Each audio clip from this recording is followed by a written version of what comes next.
కాళేశ్వరం అంటే వాళ్ళకి ఏటీఎం అని చెప్పి రాహుల్ గాంధీ దగ్గర నుంచి రేవంత్ రెడ్డి గారి దాకా మాట్లాడినారు కదా.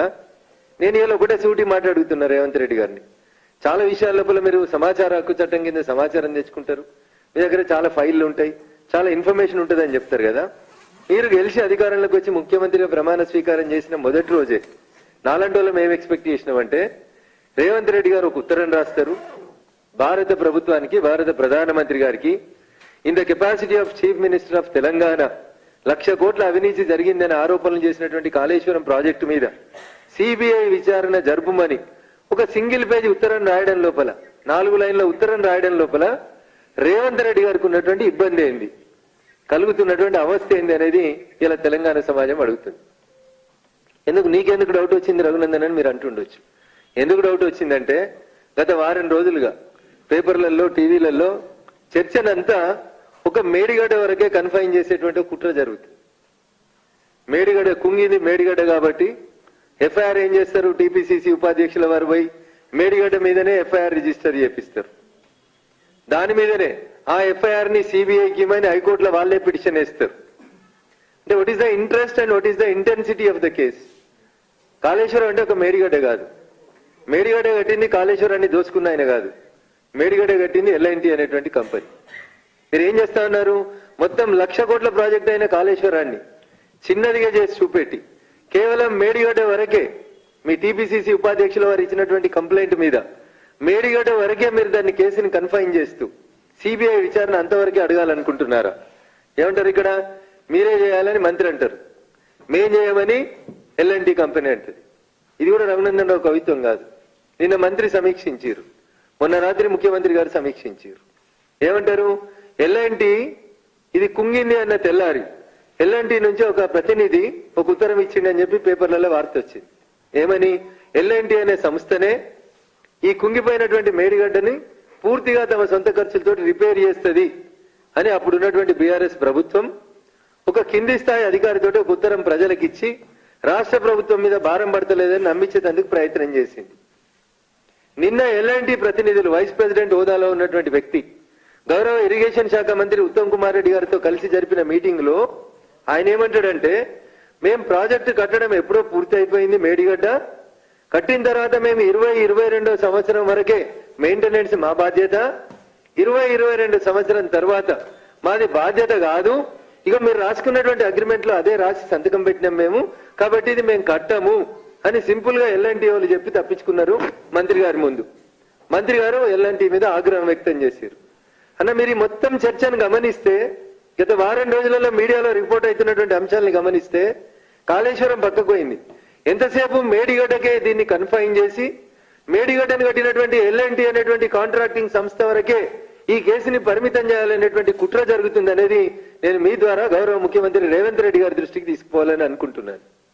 రేవంత్ రెడ్డి గారి దృష్టికి ఇది పోయిందో లేదో నాకు తెలియదు, కానీ దీన్ని రేవంత్ రెడ్డి గారు అనేటువంటి రాష్ట్ర ముఖ్యమంత్రి గారి దృష్టికి తీసుకెళ్లేందుకు నేను నా దగ్గర ఉన్నటువంటి ఫైళ్లను అన్నింటినీ నిన్న ఇరిగేషన్ శాఖ మంత్రి గారికి, ముఖ్యమంత్రి గారి కార్యాలయానికి ఒక కామన్ ఫ్రెండ్ ద్వారా పంపించడానికి ప్రయత్నం చేసినాను.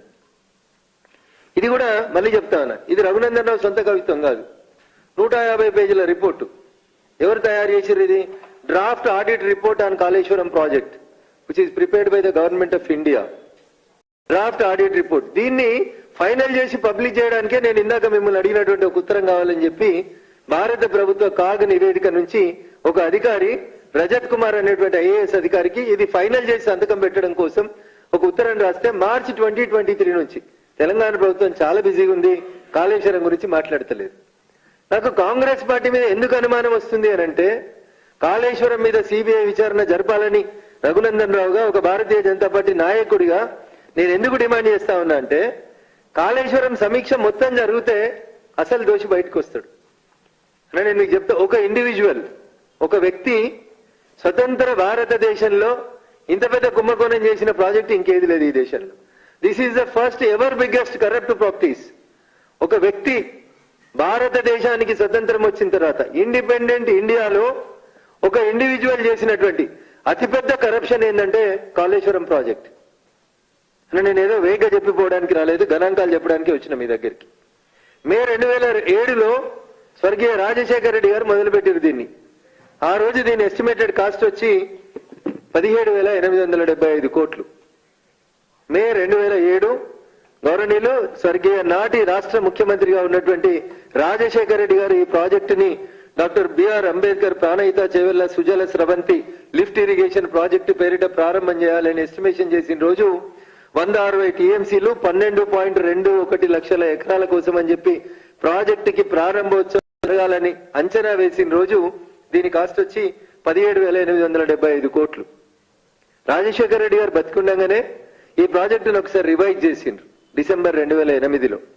స్వర్గీయ రాజశేఖర రెడ్డి గారు రివైజ్ చేసిన రోజు అప్పుడు ఉన్నటువంటి 160 టీఎంసీలకి ఇంకొక 20 టీఎంసీలు అదనంగా కలిపి దాదాపు 2 లక్షల ఎకరాలు ఇంకా అదనంగా పెంచి అప్పుడు అనుకున్నటువంటి 12.21 లక్షల్ని 14.21 లక్షలకి పెంచి ప్రాజెక్టు కాస్ట్ ని 38,500 కోట్లకు పెంచాలని గౌరవ స్వర్గీయ నాటి ముఖ్యమంత్రి రాజశేఖర రెడ్డి గారు ఉన్నప్పుడు రివైజ్ అయింది. 2008 వరకు జరిగినటువంటి ఈ టెండర్లు ఈ ప్రాసెస్ లో సుమారు 11,000 కోట్ల రూపాయల పనులని పూర్తి చేసినామని కాంట్రాక్టర్లు డబ్బులు కూడా క్లెయిమ్ చేసుకున్నారు, తీసుకున్నారు.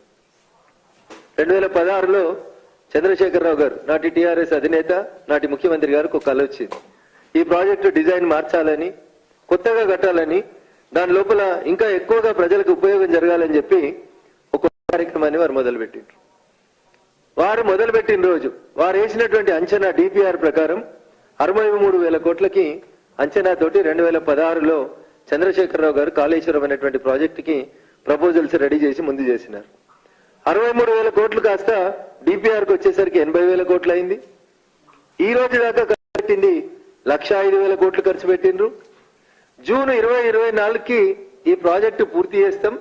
దీని కాస్ట్ వచ్చి 1,48,000 కోట్లు అని చెప్తున్నారు. కాదు దీనికి ఇంకొక 1,000 కోట్లు అదనంగా ఖర్చు అవుతుందని మొత్తం 1,49,317 కోట్లు కావాలని చెప్పి దీన్ని జూన్ 2024కు పూర్తి చేస్తామని పేపర్ల మీద మంచి మంచి అందమైనటువంటి నివేదికలు తయారు చేసి పుస్తకాలు తయారు చేస్తున్నారు.